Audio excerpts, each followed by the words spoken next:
అంత ప్రశాంతంగా కూర్చున్న శంకరుడు ఒక్కసారి పైకి లేచాడు. ఒక్కసారి పైకి లేచి ఆ జటలు ఊగిపోయేటట్టుగా గిర్ర తిరిగి భూమి కంపించిపోయేటట్టుగా తాండవం చేసి ఆ చెడలలో నుంచి ఒక జటని విరిగి భూమి మధ్యలో వేసి కొట్టాడు. ఆయన అంత కోపంతో కొట్టేటప్పటికే అందులోంచి ఒక ఉగ్రభూతం పైకి లేచింది.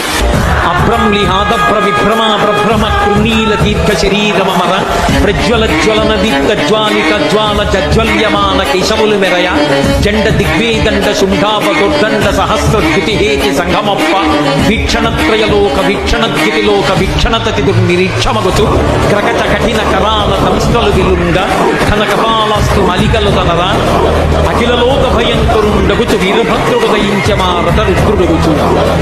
పెద్ద కపాలమాలతోటి భూమి ఆకాశములు ఏకమైపోయేటట్టుగా ఆకాశం కదులుతోందా అన్నంత పొరుగ్గా సహస్ర బాహువులతో అనేక ఆయుధాలు పట్టుకుని తలవెంట్రుకలు నిలబడి దీపాలు వెలుగుతున్నాయా అన్నంత పెద్ద చుట్టుతో ఆ పాదములకు పెట్టుకున్నటువంటి మంజీరములు క్షణధ్వనులు చేస్తుండగా శంకరుడికి ప్రదక్షిణం చేసి తండ్రి ఆజ్ఞ అన్నాడు.